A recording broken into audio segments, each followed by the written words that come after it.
Now, from WYDC TV, this is Big Fox News at 10. Good evening. Thanks for choosing Big Fox News. I'm Nick Smith. New York will be funneling billions of dollars in relief for renters and small businesses. Matt Kleindus joins us from Corning in tonight's top story and lets us know when people can apply for assistance. Good evening, Nick. Businesses and renters that struggled throughout the pandemic can soon file applications to get state assistance beginning in June. Governor Cuomo announced a whopping $3.5 billion will soon be made available as part of his Reimagine, Rebuild, Renew campaign. About $2.7 billion will be used to provide rental assistance to those behind on payments due to the pandemic. Up to 200,000 households will be eligible to receive up to a year's worth of back rent. Kamala Keeley praises the relief assistance, who also says landlords who house tenants who are struggling will also benefit from this. However, she worries about tenants who are taking advantage of the rent moratorium. We still have a much bigger issue, which is, what's going to happen when, landlords are in the position where they're not receiving rent from, tenants that should be paying. The rest of the money, about $800 million, will be distributed to small businesses to help them recover from the economic impact of the pandemic. Flexible grants up to $50,000 will be available to cover COVID-related expenses. Things like payroll, rent or mortgage payments, taxes, utilities, PPE, other business expenses incurred during the pandemic, equipment, things like that. While the assistance will provide much needed help, Keeley says it's important to continue supporting local businesses into the future. Throw your money locally as much as you can, because keeping those dollars circulating is really helpful, and it's never been more important to support the businesses that we love here in the Southern Tier. Those in need of rental assistance can file an online application beginning on June 1st, and small businesses can apply for their grants beginning on June 10th. Matt Kleindus, Big Fox, WYDC in Corning. The Federal Emergency Management Agency is offering assistance to families affected by COVID-19. Family members who had a loved one die due to the virus can get reimbursed for any funeral expenses. Patty Barodi from the Steuben Department for the Aging says the funding can help ease the financial burden to grieving families. So the opportunity to be reimbursed for funeral expenses up to $9,000 is really quite a blessing for a lot of families. Barodi says residents who are in need of assistance can either go on FEMA's website or dial the number below on your screen. A man in New York accused of raping several children after befriending their mothers. 25-year-old Dustin Post has pleaded guilty to child pornography and child sex abuse charges. Investigators say he abused 7 children, ranging in ages from 1 to 12 years old. He gained access to them by befriending their mothers or other caregivers. In one instance from 2019, investigators say Post told a 12-year-old girl he was babysitting that his young son had been kidnapped, and the girl needed to perform a sex act on him for his son to be released. Police believe there may be other victims. Post is currently in jail. He's facing a minimum of 25 years in prison if convicted. A 9th victim has died after yesterday's mass shooting in San Jose, California. Originally in critical condition, Alex Fritsch passed away at the hospital. Investigators now beginning the process of figuring out why the burst of violence happened at Valley Transportation Authority light rail yard. Isabel Rosales in San Jose with the latest. 9 lives cut short in San Jose, California Wednesday. These are bus operators, maintenance workers. These are individuals that have had a really, really hard year. The latest victims of a mass shooting in America. They've been working through this year and suffering through the public health pandemic we've all been going through. We see a light at the end of the tunnel, and then this tragedy strikes. Ranging in age from 29 to 63 years old, killed as they went about their workday at the Valley Transportation Authority rail yard. One man fresh off a vacation. This is the second day. After vacation is the second day. Another, a longtime friend of a city council member who spoke of the agonizing wait before learning he had been killed. Clearly, everybody wanted to hold on hope, but every minute that goes by, it becomes more challenging to do so. Authorities say the lone gunman died from a self-inflicted gunshot wound. A longtime employee at the VTA, his ex-wife, told one CNN affiliate he often spoke angrily about his job and coworkers. Our detectives are busy interviewing and looking into all the particulars, and Hopefully at some point we'll have some kind of an idea of a motive. Now, once again, families and a nation are left wondering why. What the hell's going on in the United States of America? The hell's wrong with us? As evidence continues to emerge that the COVID pandemic may have been caused by a leak from a lab in China, the Biden administration is ordering a new investigation. Gillian Turner has more from the White House. The Biden administration is rethinking its stance on the origins of COVID-19. Until Tuesday, the White House had insisted the virus occurred naturally in China, claiming it was unlikely it originated inside a lab, but they're now taking a different approach. The president has ordered the intel community to determine whether the outbreak came from this lab in Wuhan and report back to him in 90 days. They're having that direct conversation when it comes to the origins of COVID-19, and we have been pretty clear. China has not been transparent. On Wednesday, America's top public health officials told lawmakers it was possible the virus was developed in the lab and then accidentally released, prompting some Republicans to call for the resignation of Dr. Fauci, who previously said himself the lab theory was highly unlikely. He hasn't been prepared to deal with the situation. When the World Health Organization wanted to provide cover for China, there was no pushback. The president says now the intel community is divided into those who believe the virus occurred naturally and those who believe it leaked from this lab. But China continues to block any new investigations on its soil, suggesting instead that the U.S. is to blame for the outbreak. Instead of deeply reflecting on itself, the U.S. is trying to blame China. Where is their conscience? How many secrets are they hiding? Earlier this week, the Senate passed a bill requiring President Biden to declassify any and all intelligence related to the origins of COVID-19. At the White House, Gillian Turner, Fox News. CVS is now offering vaccine incentives. The pharmacy has launched a sweepstakes to get more shots in people's arms. Customers who receive a COVID-19 vaccine from CVS Health can win prizes through weekly drawings over a 6-week period. They include free cruises, tropical vacations, a trip to the Super Bowl, date nights, and cash rewards. Anyone who gets or has gotten the shot by July 10th is eligible. CVS says it has already administered more than 17 million doses. Wisner Market returning for its 24th year in Elmira today. Market organizers have been working with city and county officials to ensure the event can be held safely. Elmira Downtown Development Incorporated says vendors and residents alike are excited to have the weekly market return for the summer. We always get the phone calls like 2-3 weeks. When's the market opening? When's the marketing opening? So now the market is open and our vendors are ready to go. It's a great family event in downtown Elmira, and we're here to offer this event to our community. Residents who aren't vaccinated are asked to wear a mask, and social distancing will be required at the park. The Wisner Market runs from 10 a.m. to 2 p.m. tomorrow. Senate Republicans have announced a counteroffer to President Biden's infrastructure plan. The price tag, $1 trillion. But will the White House accept it and come down from their pricier alternative? Madeline Rivera is in D.C. with details. What we are looking at today is a $928 billion package over 8 years. Republican senators have a figure closer to President Biden's $1.7 trillion infrastructure proposal. But there are still some gaps that both parties need to close. One of them being what constitutes infrastructure. Republicans say stick to traditional infrastructure like roads, bridges, and trains. We want to focus on actual infrastructure. Right, the platforms and services that move people and goods and services through our economy. And then there's the question of how to pay for the plan. The GOP says they're not willing to raise taxes. The senators looking instead at repurposing $700 billion in unused COVID relief money as one way to fund their proposal. This proposal is fully paid for, does not need to have any raises in taxes, and avoids the big threat to the economy right now, which is inflation.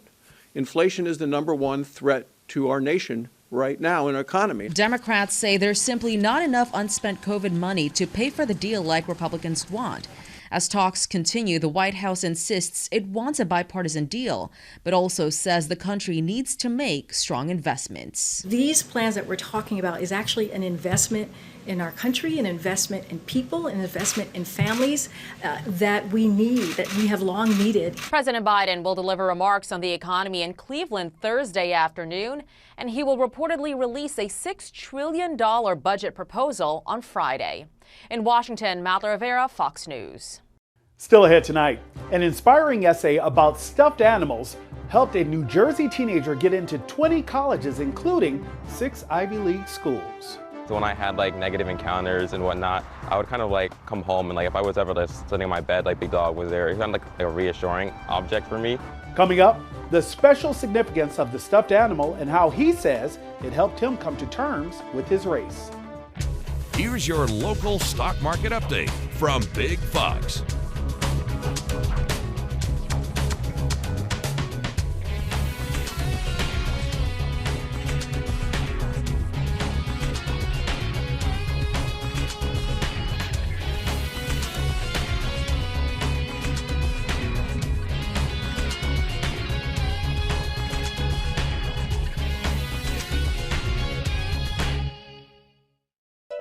Now, your Twin Tiers forecast from Big Fox. Tonight's Big Fox forecast is brought to you by William Mattar. Good evening, everyone. I'm meteorologist Kim Walker with your weather update as we make our way toward Memorial Day weekend. I know a lot of you are planning to head to the lake or just go camping or want to just do some picnicking. It looks like we're going to have to contend with rain, not only for tomorrow, but also into your Saturday. But I think sunshine will start to win out on Sunday. Temperatures will start to climb up, and then by Monday, expect mostly sunny conditions and temperature readings around 74 degrees in Corning. So we're still keeping a track on our next storm system, which is moving through the Midwest right now. It will start to move right over our area by tomorrow night. So that low pressure system will move just to our south, just pumping moisture northward right over our area during the day, and then behind the system it is going to start to get a little bit chilly. So our average high is around 73 degrees, and I think we're going to be about 20 degrees cooler than that heading into your Friday. So during the day we don't warm up all that much. At 7 o'clock readings will be around 79 degrees, and then we only get up to around 53 degrees in the afternoon before dropping back down into the 40s in the evening hours. So not a big warm up tomorrow. It's going to be quite chilly. And it's going to be rainy, just one of those dreary days, but things will start to improve over the weekend. Our future radar is showing showers will become a little bit more widespread by 8 o'clock in the morning, and there could be a few thunderstorms moving in the afternoon. So there will be some periods of drenching rain, and the rain chances will continue into the evening hours. A few sprinkles and a few showers will remain for early on Saturday, but during the day, I think most of this activity will start to wind down. Behind the system, again, is going to start to cool down as north winds return again, but it is going to feel dry. It's not going to feel humid, and it is going to be a little bit warmer, closer to normal on Monday. Tonight, chilly conditions, lows in the 40s, clouds increasing in the overnight. Rain chances begin early tomorrow morning, highs only around 54 degrees in Elmira. Corning around 55 and 53 degrees in Perkinsville. Your extended forecast calls for a warming trend, though. 59 degrees, still chilly on Saturday with the possibility of a few more showers, and then decreasing clouds during the day on a Sunday with a high around 60. 70s will be possible early next week. In fact, we'll climb into the mid to upper 70s through the middle of the week. Thunderstorm chances will return on Wednesday out ahead of another system that will start to or help to cool things down for the end of next week. That's a look at your weather. Stay tuned. We have more coming up after this.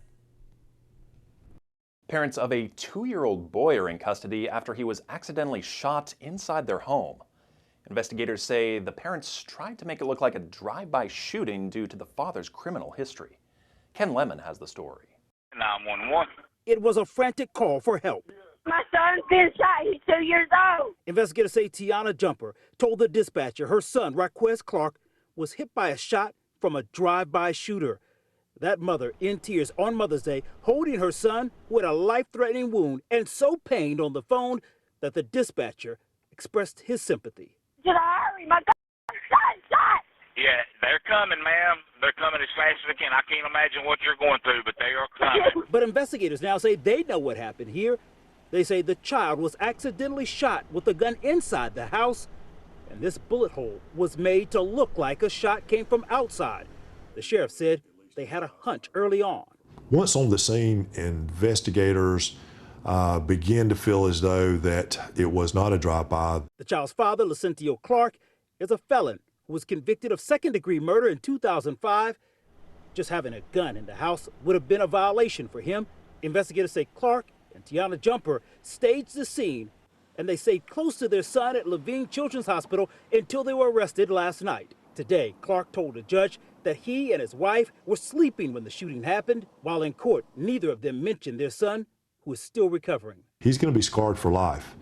About 2 decades ago, drummer Kevin Clark landed a dream role in the movie School of Rock, starring Jack Black. Clark was just a kid back then, but his passion for music didn't end with the movie. He kept on playing.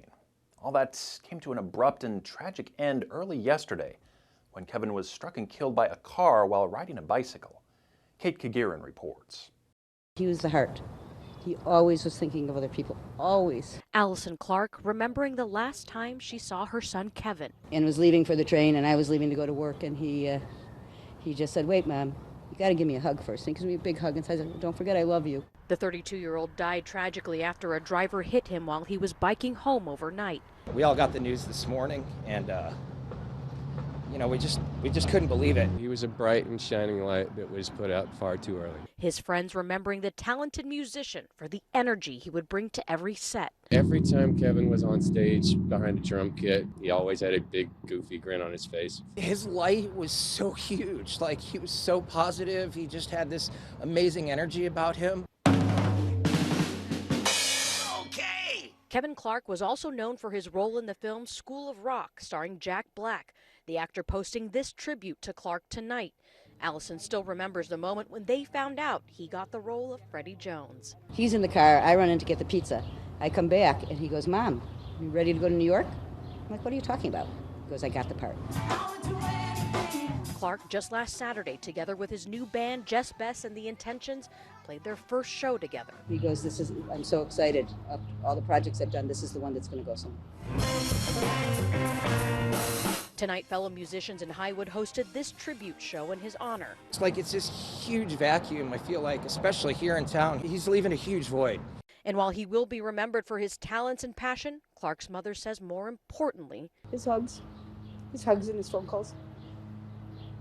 I knew how much he loved me. That was never a question. The largest moon of the year coincided with 2021's first lunar eclipse, and it was a stunner. So what makes this eclipse so special? Jeremy Roth explains. Stargazers the world over were treated to a rare interstellar double feature as the Mayflower supermoon coincided with 2021's first lunar eclipse, resulting in a large and vivid superblood moon. The best views of the phenomenon were in the Pacific Rim and the western part of the Americas, but the eclipse was at least partially visible nearly anywhere in the world. So what makes a supermoon eclipse so special? A supermoon occurs when a full moon is at its closest orbital distance to the Earth. A lunar eclipse happens when the moon's orbit brings it into the Earth's shadow. But it's the rare combination of these phenomena that results in a vivid, ruby-red lunar light show starring the biggest moon of the year. This particular eclipse also held historical significance. It occurred nearly 60 years to the day from the moment President Kennedy championed America to explore the moon. This nation should commit itself to achieving the goal, before this decade is out, of landing a man on the moon and returning him safely to the Earth. For NASA scientists, the anniversary brings the moon missions full circle. That's a wonderful way to mark not only the anniversary, the history, but also use it to look forward to the next era of lunar exploration that we're really on the doorstep of. I'm Jeremy Roth, reporting. The FAA has fined Boeing for an issue with some of its 737 jets. Today, the agency announced the aircraft manufacturer will be fined $17 million over a faulty wing part. The faulty part was revealed in 2019 and affects some of Boeing's planes, including the 737 MAX and earlier versions called Next Generation. Boeing must also fix the problem and issues with its production within specific time frames. If it does not, the FAA will hit the company with additional penalties totaling up to $10.1 million. We finally have some answers about who won a massive Powerball jackpot back in January. A ticket sold in Maryland worth more than $731 million has been claimed by a group of anonymous winners, nicknamed the Power Pack. This is the fourth largest Powerball jackpot ever. The winners chose the lump sum cash option, which amounts to around $366 million after federal and state taxes. The Power Pack only bought one quick pick ticket for that drawing, but ended up striking it rich. As for their plans for all that cash, the group says they want to continue life as normal, investing the money while helping their families and communities for generations to come. An inspiring essay about a stuffed animal got a New Jersey high school senior into 20 colleges. Kimberly Richardson explains the special significance behind the stuffed animal. He's worn and tattered, but don't judge a book by its cover. Chris Butcher tells me his stuffed animal played a huge part of him getting into 20 colleges, including 6 Ivy Leagues, but more importantly, helped him come to terms with his blackness. The Dalmatian actually belonged to Chris's older brother Taylor, who died when he was just a few months old. The delicate toy named Big Dog has been with Chris since day one. So when I had like negative encounters and whatnot, I would kind of like come home and like if I was ever just sitting in my bed, like Big Dog was there. It was kind of like a reassuring object for me. Chris is a senior here at Dwight Morrow in Inglewood, but felt he never fit in. He wrote about it in the essay part of his college application, admitting race was the source of his inner hatred. He felt so defeated he broke down and once again turned to this little guy, but then had an aha moment, writing, "If I did not let Big Dog's decaying structure define his worth, I was not going to let my black skin define mine." He's old, like his neck is kind of falling apart, and so I kind of like use that to show like how his outward appearance like brings about like judgment to him, to kind of compare it to how like my black skin like brings judgment to you when people first see me. A major turning point for Chris, who went on to start the Black Student Union at school. He is now soaring, heading to Princeton in the fall. No surprise here, Chris has already decided he wants to major in molecular biology and also focus on African American studies. So, what are his plans for the future? I want to be a doctor. I'm not sure what specialty I want to go into. I'm thinking about cardiology or emergency medicine. As for Big Dog, he won't be making the trip to Princeton. We'll stay home with Chris's mom in his new role. We want to leave you with a smile tonight. This is the Hare family. And no, your eyes aren't playing tricks on you. This is a family of 12. The Las Vegas area family recently made things official with the adoption of 5 siblings. The 5 newest members of the Hare family have been in foster care, but living with this family for 2.5 years due to the pandemic. On Tuesday, a judge declared the adoption final and gave the go-ahead to change the children's last names to Hare. Mother Amy Hare says she hopes their story will inspire others to help children in foster care. Thanks so much for joining us. Have a great night.